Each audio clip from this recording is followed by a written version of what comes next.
Hello everyone, top 100 Minecraft intros animations here. Jesus Christ, that English. Wait a minute, these are basically the same intros.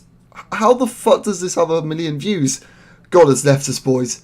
And today it's another episode of Where the Heck. Yeah, that's an official series I do on this channel where I basically look at some games which makes us all think, where the heck is it? And today's game is one which exactly isn't new per se, but the announcement of it definitely pleased a lot of people. And that game is none other than Final Fantasy VII Remake. And this one is fun to look at because again, like I say, this isn't a new game exactly, it's just a remake. But then again, all this makes you wonder, why the hell is it taking them so goddamn long to make this game? Well, let's go see what could possibly hold this game back so long. A Final Fantasy VII Remake has been something I've wanted for ages. Ever since the 7th generation consoles arrived, people have been wanting a remake of this title. And well, what gives, you might be thinking? Why 7 instead of the other 10 games that released at the time? Well, many people regard Final Fantasy VII as the best game in the series, though still would be inclined that that deserves to be Final Fantasy VIII.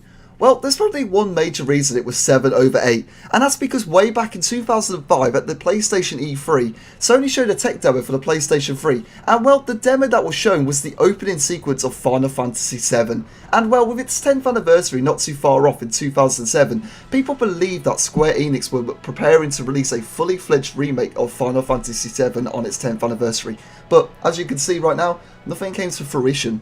It wasn't exactly false hope though, as the company attempted to remake Final Fantasy VII, 8 and 9 on the PlayStation 2, but these obviously never happened. And why? Well, because the hardware was just not good enough to make a remake. Also, because the company was just too busy making new Final Fantasy games. And well, this was the excuse all the way till Final Fantasy XIII Lightning Returns all the way in 2014. So actual development on the remake then. Well, it started around about mid to late 2015, not too long after Square Enix announced the remake at E3 2015 at Sony's conference, which blew the audience away. With an internal Square Enix division handling the remake and the original character designer Tetsuya Nomura, director Yoshinori Kitase, Kazushige Nojima and Nobuo Uematsu returning for the remake, it sounded like it was going to be all good for the development. And when it's been 3 years and it sure sounds like it's been in development hell. You see, there's been a lot of issues with the remake, and well, one began right at the start, being the fact that some of the original team returning were given roles that they were surprised about, such as the original character designer Nomura discovering that he's the director instead of Kitase, which none of them were aware of until noticing it in the credits during an internal company presentation. Not only that, but it was a really weird remake as well, as there's going to be more story content added and a new combat system added, and obviously better graphics. This was obviously a hefty task, and it showed because boy, the more we hear about the game, the more worrying it gets. Obviously the new combat mechanics are probably for the best, as even the development team have stated how the mechanics of the original game do feel a bit dated nowadays, which I personally agree with. Some may not agree with, but I do. But well, does that mean it would take this long to make? I wouldn't say so. Also, something more fun to know is that this game is apparently going to be released in little sections. Yep, they're basically doing Final Fantasy XIII, except it'll be a bit more memorable, seeing as 13 was pretty shit to be honest.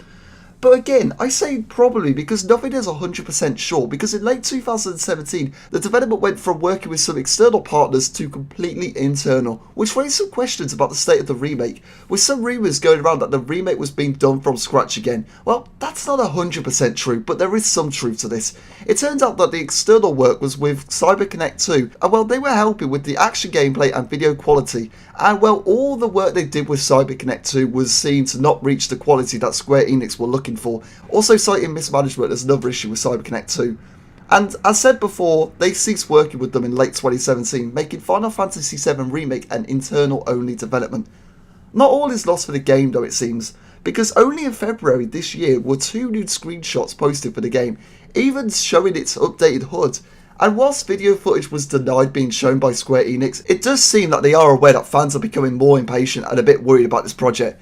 Only last week at E3 2018 did Nomura mention how the game was still in active development, but he also went on to say that focused development wouldn't begin until the release of Kingdom Hearts 3 in January 2019. Now, personally, I'm not too sure when we can expect to release this 100%. This is because the director, Tetsuya Nomura, has been known for taking forever with the games he's directing. Most famously was Final Fantasy XV and Kingdom Hearts 3. Final Fantasy XV released in 2015, but he was dropped as director in 2015 and replaced by Hajime Tabata. The game released 3 years after the replacement and basically having its development restarted. Whilst the game was originally announced in 2006 as Final Fantasy VII, and well, Kingdom Hearts 3 is also known for being in development hell because, well, it was originally announced in 2013, but saying that, it had its concepts as early as 2006, which let me tell you, that's nearly 13 years from concept to release, which is quite a lot longer than your typical game release.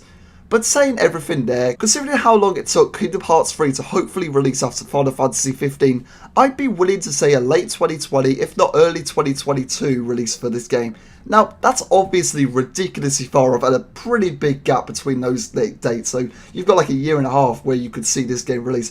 And who knows, maybe it'll hit a late 2019 or early 2020 release, but then again, its development does sound very troubled, and if it is as troubled as it sounds, it would not amaze me if this game was a ways off. And obviously that does mean that the game was announced way too early, but hopefully we'll get some more news on the progress of this game sooner rather than later. Anyway, did you enjoy this video? Do you agree with my opinion or not? If you do, put it in the comments below. I'm always intrigued about what you have to say, and also if you enjoyed the video, don't forget to subscribe and like, it helps a ton.